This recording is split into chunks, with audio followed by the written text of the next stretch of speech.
है everyone, welcome back to commerce की नगरी।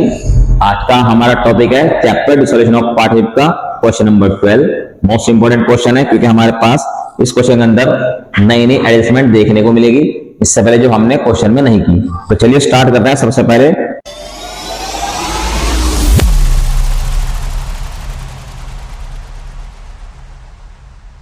हम यहाँ परफॉर्म बनाएंगे पर्टिकुलर अमाउंट ऊपर लिखे हैं अकाउंट एज ऑन 31 मार्च 2024। अगर हमारे पास क्वेश्चन के अंदर ईयर गिवन नहीं है तो हम ईयर नहीं लिखेंगे, लेकिन अगर आपके पास ईयर गिवन है तो आप ईयर लिख लेंगे। लेकिन हमें पता है हम मोस्टली अपना जो भी अकाउंट क्लोज करते हैं वो 31 मार्च को करते हैं।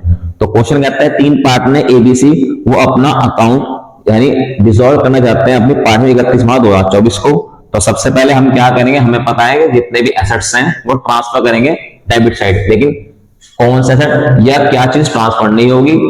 हमारे पास cash, bank, capital account, current account, PL ये ट्रांसफर नहीं होगा। जितनी भी चीजें एसेट वाली साइड है बटने के लिए वो ट्रांसफर नहीं होगी। तो सबसे पहले यहां पे लिखेंगे टू बिल रिसीवेबल, ये गिवन है हमारे पास 12,000, ये हमारा एसेट्स है।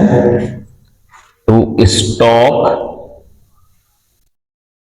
40,000, टू डेटर हमारे पास जो वैल्यू है 40,000 फुल वाली वो ट्रांसफर होगी, प्रोविजन लेस करने के बाद वाली अमाउंट ये वैल्यू नहीं लिखी जाएगी। टू लैंड एंड बिल्डिंग ये हमारे पास 50,000,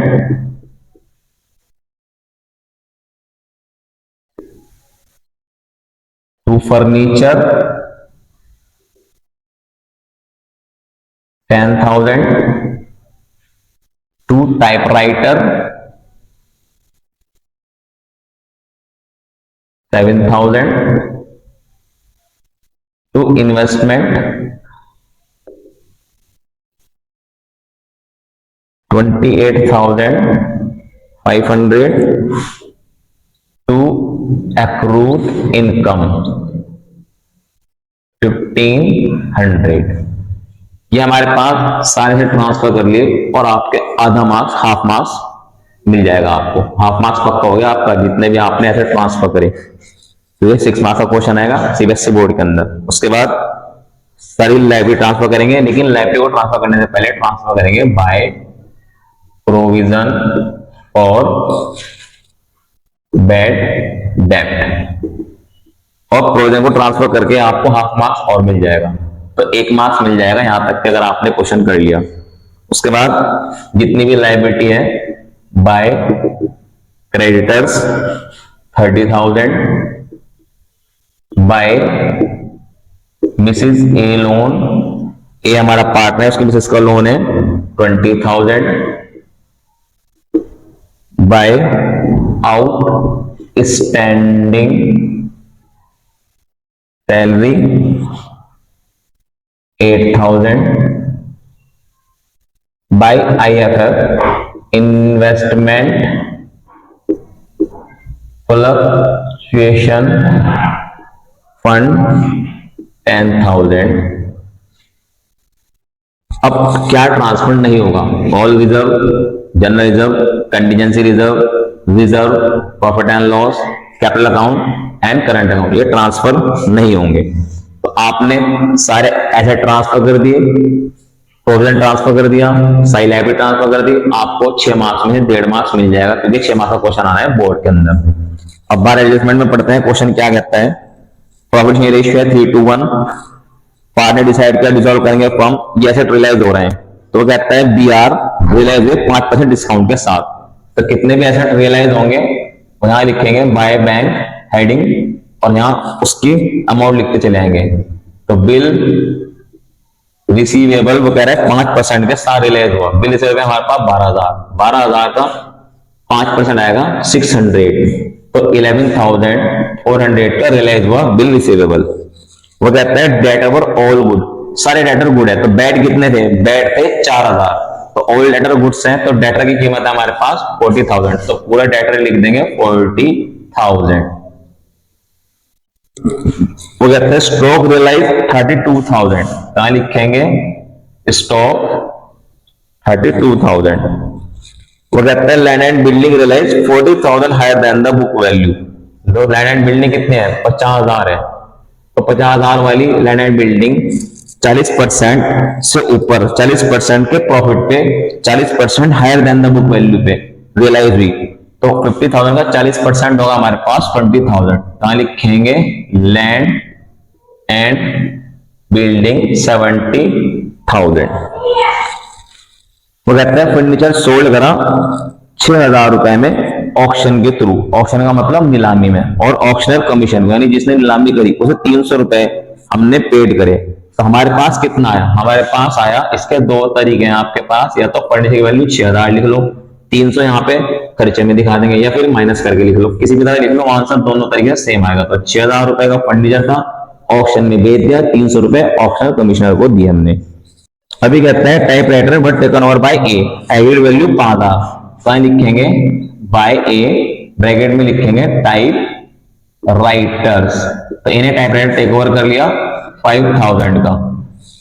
अभी कहते हैं इन्वेस्टमेंट सोल्ड करी ओपन मार्केट के अंदर, 25,000 रुपए की इन्वेस्टमेंट थी, लेकिन 2% का कमीशन देना पड़ा। तो फिर मैंने आपको, जैसे पहले हमारे पास फर्नीचर वाले केस में था, वैसे हम इन्वेस्टमेंट भी कर सकते हैं। तो इन्वेस्टमेंट की हमारे पास कीमत है 25,000, तो हम यहाँ पे 25,000 रुपए लिख देंगे, और जो कमीशन है उसे हम यहाँ टू बैंक के अंदर भी लिख सकते हैं, या फिर आप इन्वेस्टमेंट में से माइनस करेंगे, तो 25,000 का 2% आएगा हमारे पास 500।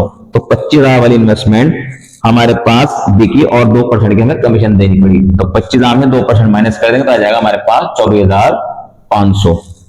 अब ये कहता है क्रेडिटर हमने 10% के साथ पेड करे, तो क्रेडिटर कितने हमारे पास 30,000 है हमारे पास, क्रेडिटर 10% के साथ पेड करे, तो यहां पे लिखेंगे टू बैंक क्रेडिटर, 30,000 का 10% आएगा हमारे पास 27,000।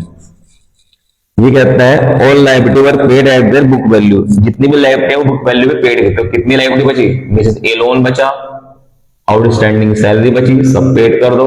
क्या लिखेंगे Mrs A loan 20,000 out standing salary 8,000। अभी कहते हैं हमारे पास the firm retrenched their employee 3 months before the dissolution of the firm and firm had to pay 25,000 as compensation। तो ये कह रहे हैं कि हमने क्या करा, अपने एम्प्लॉय को डिसोल्यूशन से 3 महीने पहले ही छुट्टी पे भेज दे, यानी छुट्टी दे दी, क्योंकि हम अपनी फर्म को डिसॉल्व कर रहे हैं। तो ये हमारी लायबिलिटी है, यहां लिखेंगे कंपनसेशन, कितनी पेड कर रहे हैं 25,000। तो अभी हमारे पास एक बार चेक कर लेते हैं, क्रेडिटर हो चुके, मिसलेनियस हो चुका, आउटस्टैंडिंग सैलरी हो चुकी, बीआर हो गया, स्टॉक हो चुका, डेटर हो चुका, लैंड एंड बिल्डिंग हो चुकी, फर्नीचर हो चुका, टाइपराइटर हो चुका, इन्वेस्टमेंट हो चुका। अब एक्रूड इनकम के लिए कोई इंफॉर्मेशन नहीं है, तो उसकी वैल्यू नील समझेंगे, इसकी रियलाइज वैल्यू नील है। प्रीपेड एक्सपेंसेस हो, एक्रूड इनकम हो, या कोई भी इनटेंजिबल एसेट्स हो, अगर बाहर एडजस्टमेंट के अंदर हमारे पास कोई इंफॉर्मेशन नहीं है तो उसकी वैल्यू को नील समझते हैं, उसकी रियल वैल्यू को नील समझेंगे, तो यहाँ पे नहीं लिखेंगे। तो अभी हमारे पास ये क्वेश्चन कंप्लीट। तो अभी बैंक को ऐड कर लेते हैं और इस वाले बैंक को ऐड कर लेते हैं। यह आ जाएगा हमारे पास 1,83,600, और ये आ जाएगा हमारे पास 80,000। अब डेबिट और क्रेडिट को ऐड कर लेंगे, क्योंकि हमारा क्वेश्चन तो कंप्लीट हो चुका, अब कोई एडजस्टमेंट नहीं रही हमारे पास। तो हमने जब प्लस करा तो देखा हमारी डेबिट साइड ज्यादा है, तो अगर डेबिट ज्यादा है तो लॉस, क्रेडिट ज्यादा है तो प्रॉफिट। डेबिट ज्यादा है तो बैलेंस इधर बचेगा लॉस, क्रेडिट ज्यादा है तो बैलेंस इधर बचेगा प्रॉफिट। तो ये आएगा हमारे पास 2,69,000, बोथ साइड 2,69,000 लिखेंगे, और यहां लिखेंगे बाय नेट लॉस 8,400 का लॉस आ चुका। इस 8,400 के लॉस को हम डिस्ट्रीब्यूट कर देंगे ABC के अंदर, तो 8400, 8400 रेशियो हमारे पास 3:1, 3:1 है, तो 3/6, 2/6, 1/6, तो 6 से डिवाइड करके आ जाएगा हमारे पास 6 1 6, 6 1400 आ गया, यह आ गया 4200, यह आ गया 2800 और ये आ गया हमारे पास 1400। तो इसके साथ ही हमारे क्वेश्चन कंप्लीट। इंपॉर्टेंट क्वेश्चन था, बढ़िया क्वेश्चन था, बहुत सारी ऐसी एडजस्टमेंट आई जो हमें कंफ्यूज कर सकते हैं एग्जाम के अंदर। तो अगर आपको वीडियो अच्छी लगी तो आप वीडियो को लाइक करें एंड शेयर करें अपने सारे फ्रेंड को जो ढूंढ रहे हैं चैनल, एक ऐसा प्लेटफॉर्म जहां पे कंप्लीट सॉल्यूशन मिलता है अकाउंटेंसी का चैप्टर वाइज। तो मिलते हैं जल्दी वीडियो के अंदर न्यू कॉन्सेप्ट के साथ। Thank for watching my video, have a nice day.